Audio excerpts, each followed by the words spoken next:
வணக்கம். திருப்பத்தூர் மாவட்டம் ஸ்ரீ வேட்டக்காளியம்மன் கோயிலேருந்து உங்கள் அருள்வாக்கம்மா. எல்லாரும் நல்லா இருக்கிறீங்களா? அம்மாவும் நல்லா இருக்கிறேன், நம்ம வேட்டக்காளியம்மாவும் நல்லா இருக்கிறாங்க. இப்போ என்கிட்ட சிலர் ஃபோன் பண்ணி சில டவுட்டுகளை இந்த மயான கொள்ளையை பற்றி கேட்டிருக்கிறாங்க. அவங்களுக்கான பதிவு இது.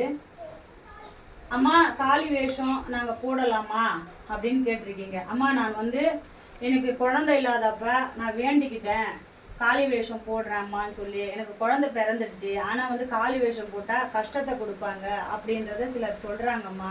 நீங்கள் மயான கொள்ளை நடத்துகிறீங்க, அதனால எனக்கு கொஞ்சம் சொல்லுங்கம்மா அப்படின்னு கேட்டிருக்கீங்க. இன்னொரு பிள்ளை 18 வயசு தான் ஆகுதுமா, நான் ஒரு கோயில் பூசாரி, எனக்கு காளி வேஷம் போடணும்னு ஆசையாக இருக்குது, போடலாமா அப்படின்னு கேட்டிருக்கீங்க. அவங்களுக்கான பதிவு. இன்னும் நிறைய பேர் என்னை கேட்குறீங்க இந்த மயான கொள்ளையை பற்றி, அவங்களுக்கான பதிவு இது. காளி வேஷம் போடலாம், போடுறது யாரும் தப்புன்னு சொல்ல முடியாதுப்பா. எப்போ நீ காளி வேஷம் போடணும் அப்படின்னு சொல்லி உன் மனசுக்குள்ள அம்மா நான் போடுறேன் அப்படின்னு சொல்லி நீ வாக்கு கொடுத்தி, அப்பவே அம்மா உங்ககிட்ட வந்துட்டாங்க.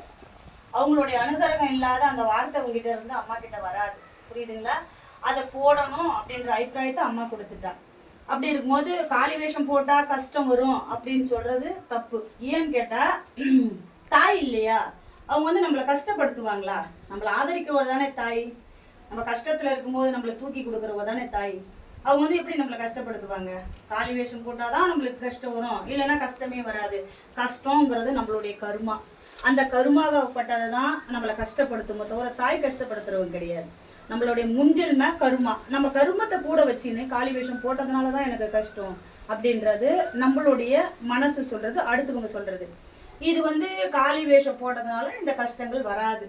காளி வேஷம் போடணும் அப்படின்னு நினைக்கிறவங்க ஒன்னே ஒண்ணு என்ன செய்யணும்னா, மாசி மாதம் பிறந்த உடனே அம்பாளுக்காக நம்ம எப்படி ஐயப்ப சாமிக்கு மாலை போட்டா இவ்வளவு சுத்தமா இருப்போமோ, மனசை பூரா ஐயப்பன் கிட்ட விட்டுட்டு நம்ம மனசுல எப்படி காலையில இருந்து குளிச்சு சுத்தமா இருப்போமோ, அந்த மாதிரி நம்ம சுத்தமா இருந்து நம்ம மனசு, நம்ம உடல், உள்ளம் எல்லாமே சுத்தமா இருக்கணும். நம்மளை நம்ம சுத்திப்படுத்திக்கணும். சுத்திப்படுத்துறதுன்னா என்ன?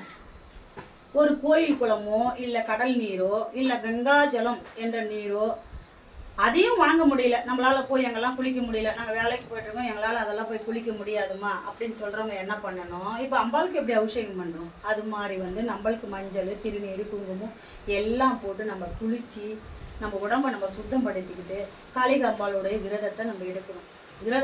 விரதத்தை எடுக்கணும் அப்படின்னும் போது, நாளைக்கு காளி வேஷம் நம்ம போட போறோம் அப்படின்னு சொல்லும் போது என்ன பண்ணணும்? விநாயகர் கோயிலுக்கு போகணும். விநாயகர்கிட்ட ஃபர்ஸ்ட் அனுமதி வாங்கிக்கணும். அப்பா விநாயகர் மூர்த்தி, நான் அம்மாளுடைய வேஷம் போட போறேன், எனக்கு தப்போ தவறோ செஞ்சிருந்தாலும் அந்த தண்டனைகள் என்னை சேரக்கூடாது, எனக்கு பக்கபலமா இருந்து இந்த காளி வேஷம் போடுறதுக்கான அனுமதியை கொடு சொல்லிட்டு வாங்கிக்கணும். விநாயகர்கிட்ட ஒரு சூளையத்தை வாங்கிக்கணும். அதுக்கப்புறம் நம்ம குலதெய்வத்துக்கிட்ட ஒரு அனுமதி. இப்போ நம்ம வீட்டில் ஒரு பெரியவங்க இருந்தால், அம்மா நான் போயிட்டு வரேன், அப்பா நான் போயிட்டு வரேன்னு சொல்கிறேன் இல்லையா, அது மாதிரி தான் நம்ம குலதெய்வம் நம்மளுக்கு முன்னோர்கள் தான். அந்த குலதெய்வத்துக்கிட்ட நான் காளி வேஷம் போட போறேன், எனக்கு பக்கபலமா இருந்து எனக்கு ஆத்திர வச்சுட்டு கொடுங்க அப்படின்னு சொல்லிட்டு அவங்க கிட்ட ஒரு சூளை போட்டு நீங்க வேண்டுதல் வச்சுக்கணும். தாய் தந்தையர்கிட்ட 3வது வாங்கிட்டு, அதுக்கப்புறம் நீங்க நம்ம இஷ்ட தெய்வமான காளியம்மன் தாய்கிட்ட அம்மா உன்னுடைய காளி வேஷம் போடுறேன், ஏதோ தப்பு தவறுனா என்னை மன்னிச்சு உன்னுடைய ரூபமா நான் மாறுறேன், அம்மா எனக்குள் வாங்க சொல்லிட்டு நீங்க அந்த காளி வேஷம் போடுங்க. எந்த கஷ்டங்களும் நம்மள சேராது, புரியுதா?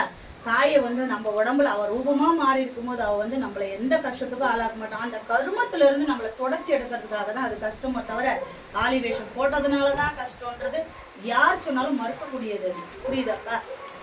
அதனால நம்ம அதை போடுறோம். போட்டுட்டு அம்பாளுக்கான நேர்த்தி கடனை நம்ம செய்யறோம். அம்பாள் நம்மளை கஷ்டப்படுத்த மாட்டா.